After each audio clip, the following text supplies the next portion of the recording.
Hello guys, hope you're doing well. My name is Mahmoud Kiasari and welcome to the new chapter of electronics. So in the last chapter, we talked a little bit about what is the fundamental part of electronic semiconductors, and also we try to learn how we can categorize different kind of materials based on the valence shell, based on how many electrons they have. And after that, we mentioned a little bit about the pure electron, intrinsic part and also a doping part. So at this point, we are going to talk about in detail actually what is happening inside the silicon part or the semiconductor if we add impurity in it. Talked a little about formula wise, about the numbers, and it would be so interesting. So without further ado, let's talk about it. So as I just mentioned in the last part, the very important material that we touch was the semiconductor. So semiconductor is a material that we consider as a bridge between the insulator and conductor. It means that it doesn't have enough some kind of electrons in the valence part to be considered as the stable part or as an insulator, but it also some kind of specific amount of electrons that by doing a couple of adjustments, we can make it as a conductor. So the vision over here is this. At this point, we are trying to talk about the model electronics that we know it relies on our ability to manipulate the flow of electrons on an atomic level, because at this point, we can decide what material we're working on.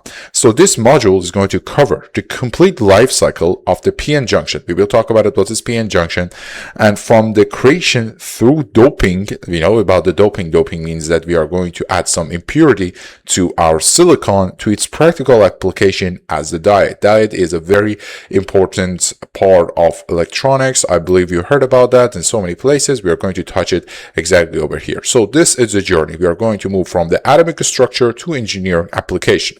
So let's start from the part actually we finished last time. It was the comparison between the intrinsic silicon, it means the pure silicon, and then extrinsic silicon. It means that it has some doping.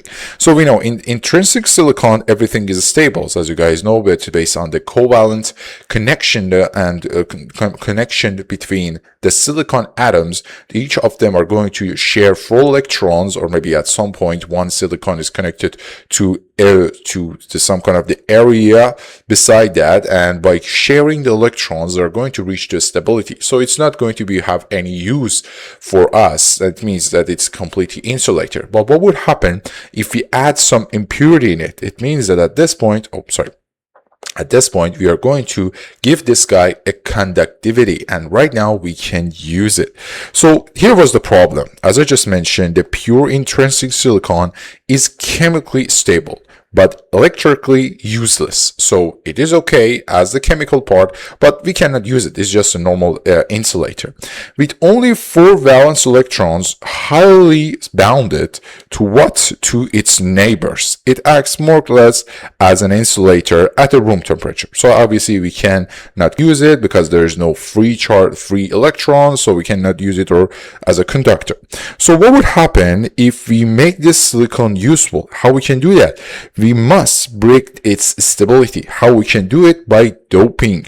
It means that by adding some impurity, by the way, controlled impurity to this specific material, it can be what it can some kind of break the crystal structure of that somehow, and we can have the electrons that are free and we can use it. So at this point, we are going to see how. So the idea over here is this. We are going to changing just 1 in 10 to the power 6 of atom, or 1 in each million, and by doing that we can increase its conductivity by the factor of 1000. That's a huge number. So this process is going to transform our silicon from a just normal insulator to active inductor. So let's see how exactly. We do have 2 types or 2 ways in order to do this. The very first one, we call it as N type. Another one is as P type. What does it mean by N? N means that the number of negatives or the number of electrons. What is P means that number of positive or number of holes. So let's talk about it in detail. Imagine that I do have the condition that I do have a silicon, but at this point, I'm going to inject an imposter. What is imposter? Imposter is a material, or is the atom that has one more extra electron on the valence shell. As you guys know, for the silicon, we only have 4 electrons in the valence shell. So what would happen if we do have 5? At this point, my specific atom, which could be any material, is going to have the combination with other silicon atoms, but at the same time, it's going to have 1 extra electron. So imagine that this 1 extra electron would be 1 in a million. By having so many of these extra electrons, we can make conductivity inside our extrinsic silicon type. So the idea, as I just mentioned, is like this. By adding this pentavalent impurity, it means that it has 5 valence electrons. It could be arsenic, it could be anything. So the result is the 4 electrons band is going to have the bound and is going to leave 1 free electron. So this free electron, or a carrier, are going to be the majority. Holes are going to be what? The minority. What does it mean by holes? Hole means that the spots actually that they don't have any electron on themselves. So we can consider them as holes, or we can consider them as a potential place for my electron to be there, or we can consider it as positive charge. So this is something that we say. Then we do have another part. We do have the p-type. What would happen instead of just adding an atom that has 5 electrons on its valence, we add a part, or we add an atom that only has 3 electrons on its valence. So what would happen at this time? By adding to 3 valence impurity, it means that 3 valence electrons, like some kind of boron or any other kind of materials, we do have a result. It means that 3 electron bounce is going to leaving 1 empty space as a whole. It means that right now, 1 out of the millions of those atoms is going to have 1 free spot. By having 1 free spot, we consider this as what? We consider it as a whole or positive charge. It means that it desperately needs 1 electron to be there in order to complete the stability, because as we know, the atoms would like to reach to its stable condition. So the carriers at this point are going to be holes. It means that they're going to be a majority while electrons are the minority. So by this way, we can make 2 types of impurity. The p-type means that it's related to positive section or holes, and n-types means that's negative and it's considered as electrons. So let's see what would happen if we connect these 2 impurities together. I do have n-type, means that there are so many electrons, and I do have p-type, there are so many holes, or there are so many positive charges. So we do have specific kind of stages. At the very first stage, I do have contact, then I do have diffusion, then I do have equilibrium. So let's talk about all of them. What is the diffusion? When P and N materials are going to meet, it means that when you're going to connect them to each other, a concentration gradient is going to drive the movement. So at this point, I do have free electrons, which are going to move from the N side across the border to fill the holes. So as you can see over here, I do have so many electrons on the left side, or on the N-type material type, that they want to reach to this stable condition. How? Because at this point I do have too many of holes. It means that these electrons can move from to this point. Can I do it until infinite to reach to the factor that actually all of those electrons are going to be there and all of those holes are going to be filled? No, we cannot do that. So we will talk about it why. So let's see the next stage. The very first stage was about the diffusion. I do have the movement of electrons from one point to another. Then we do have the recombination. As electrons are going to fill the holes, they vanish as free carriers. We don't have them anymore. They are going to be part of the covalence bound. So we don't have them anymore. So they leave behind a charge ions fixed in the crystal lattice. It means that after you move all of your electrons from the left side to the right side, when we had the same number of electrons and protons for our n-type, we don't have that stability, we don't have that balance anymore. It means that at this type, or at this specific area, we are going to have positive charges. What does it mean by positive charges? It means that the number of electrons actually are less than the number of protons. So we do have positive charge over here. On the other hand, since electrons are going to fill the holes, we are going to have negative charge on another side. And as you guys know, we do have the electrical field field between the positive side and negative side. So we are going to have this electrical field that it is something we call as depletion region.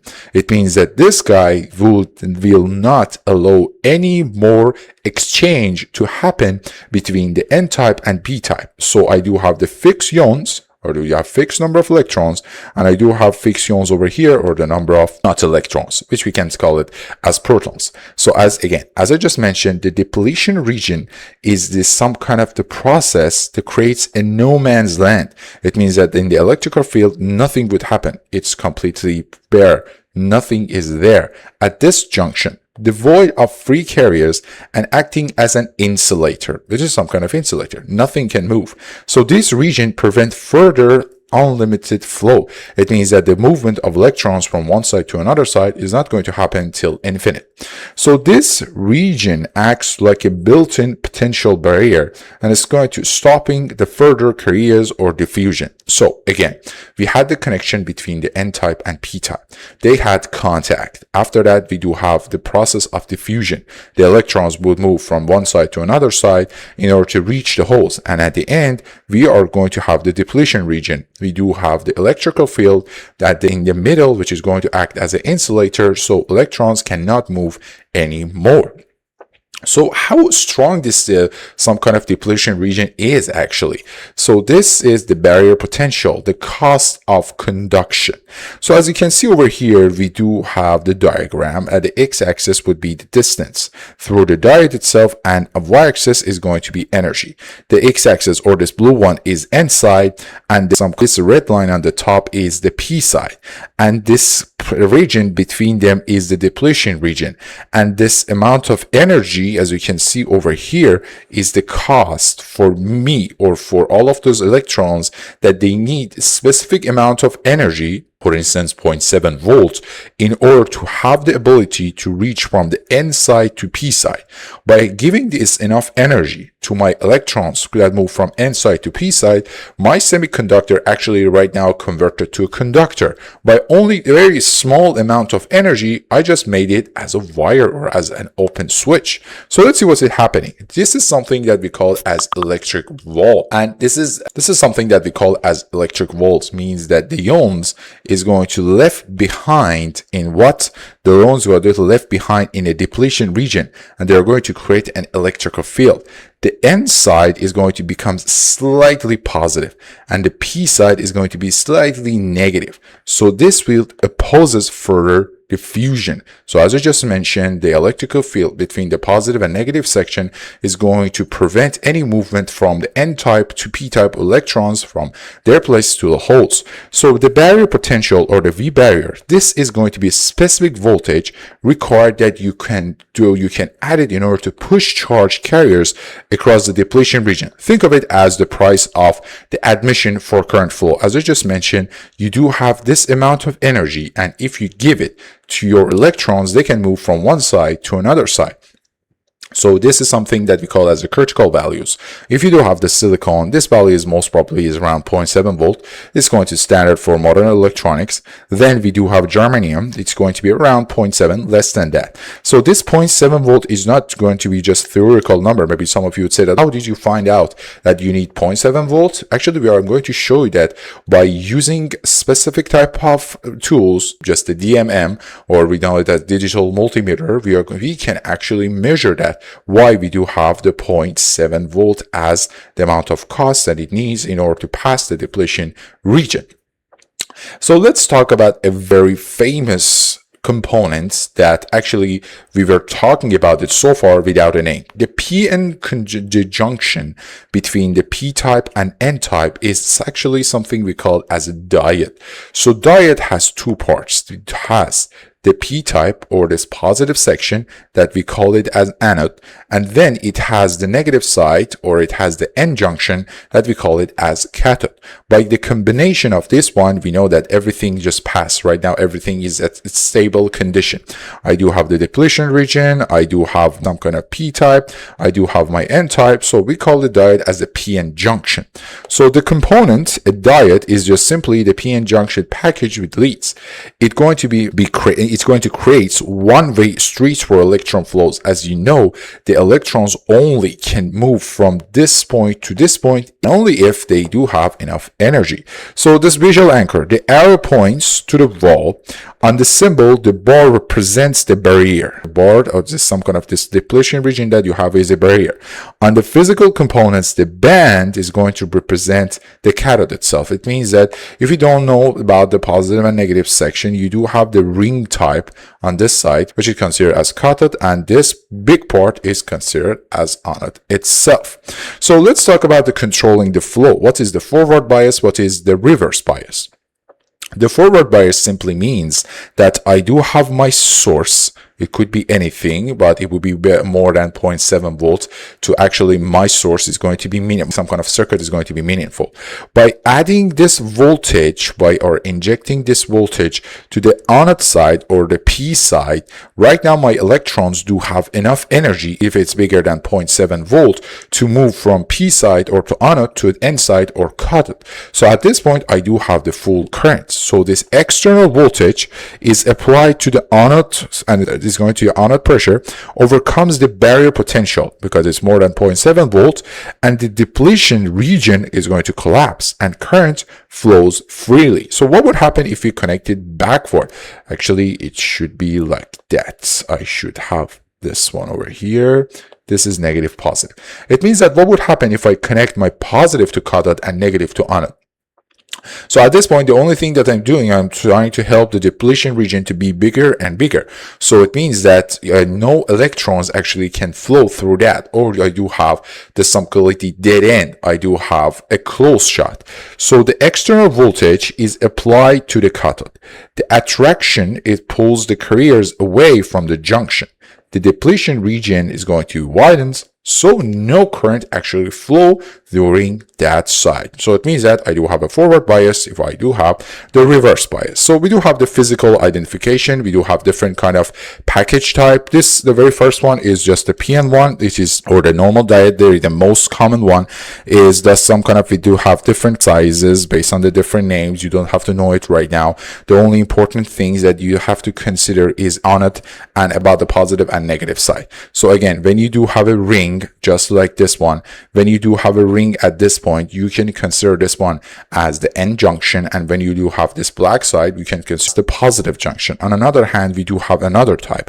We do have the rectangular chips with solder path, and it's going to be used more in modern PCBs. The PCBs are just kind of specific playground for adding electronic devices. You don't have to know about that. We are using it to save space, and there's going to be marketing it as some kind of, or often minimal to the codes. And finally, we do have another type, and these guys are designed for high current. These guys, they are different type, but the main thing, or the main module that actually we are going to use that is this guy, or the very first diode. We also do have another type of diode that maybe you would see that a lot actually as LED. So LED is a form of diode, and it's going to conduct the current only in one path, or from positive to negative. So how we can decide which part is positive, which part is negative? If you look at the LED, it has two legs, and the longer legs is going to be considered as positive, or anode is going to consider as P, and the shorter one is just the cathode itself.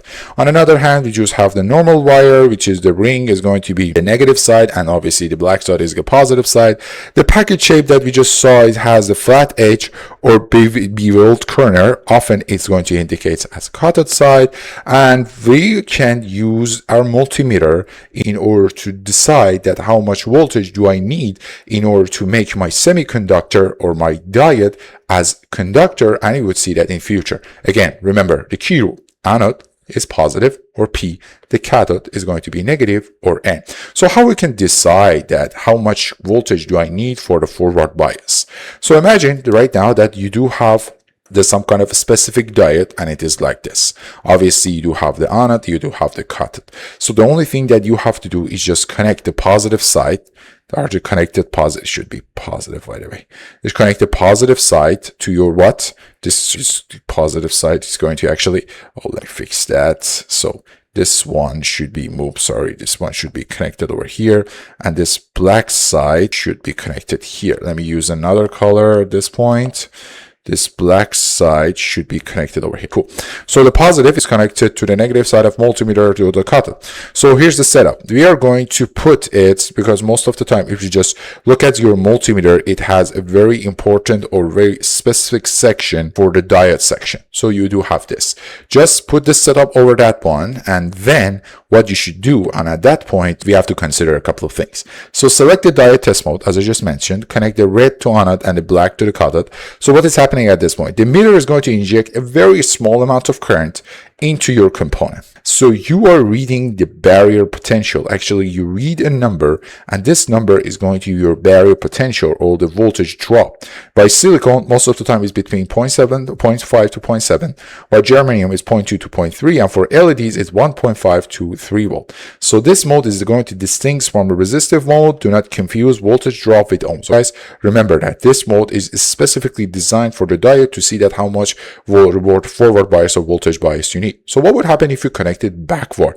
It means that what would happen if you connect the positive part to your anode, to your cathode, or your some kind of, just fix this issue again. So I do have, imagine that this guy is going to be my negative side, and I'm going to connect it to this, and this guy is going to be my positive side, and I'm going to connect it to this. So this guy is considered as a positive. So by doing this way, and if you put the same exact setting, you would read it as 0. Why does it mean it's 0? Because at this point, I'm injecting the current, but instead of just moving from P to N, actually my current is moving backward, is moving from N to P, like this. So it doesn't make any sense, right? Because we know the diode will only have one path. So since it doesn't make any sense, it means that you do have a 0 volt. What does it mean when you have a 0 volt? It means that you have open loop. So by reversing the leads and reversing this and connecting the red, or connecting the positive side to your cathode side, that negative part to anode, actually you're making a reverse direction. So the diode is doing its job. Actually, it's not letting any current to path, so it's going to block the current flow, and it's going to create an infinite resistive path. As we know, the depletion region is going to get bigger and bigger. So if you see a voltage actually reading here, you shouldn't, by the way, the diode is leaky and failing to block, and is going to fail to block this current effectively. So remember about that. You shouldn't read anything on the reverse voltage. So as we just talked about it, we do have a troubleshooting. So we had the good vs bad components. A good diode is going to have this forward bias 0.5 to 0.7. Reverse one is 0. So what would happen if my diode is shorted? If your forward bias is 0 and your reverse bias is 0. So what would happen if you do have open? You just have the open loop. You cannot do anything. Both of these conditions is considered as the failure itself. So we do have different kind of data sheets related to our diode. Some kind of common diode that we do have is 1N4007. This is going to be a diode data sheet. By the way, why a rectifier? Because most of the time we use the diode as a rectifier of the AC signal. We will talk about it in the future, don't worry. So at this point, we do have something we call as VM, or is going to be repetitive reverse voltage. What does it say by this number, or the rating of, for example, 1000 volts? It means that the max reverse voltage before the destruction. Because maybe some of you would say that the diode cannot tolerate some kind of reverse voltage, but does it have any boundary or limit? And I say yes.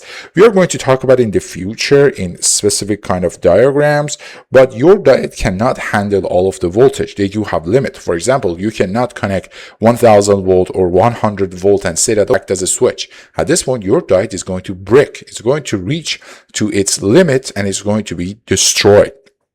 Another thing that we do have is about the forward current, or IF. So what is IF? Is going to be a maximum contribution current that it can handle. It's not like this that your diode can handle all of the currents. Obviously, it also has some limits. It's not going to, somehow it's going to be like a fuse. I can say that. It means that if your current is more than that, your some kind of diode is not going to handle it very well, and nothing good happen in the future. And then we do have another part as our power dissipation. So obviously it's related to your diode. It means that the diode itself also only can handle specific amount of voltage and current. If you do have a LED and if you connect it to too much amount of voltage, your LED is going to be broken.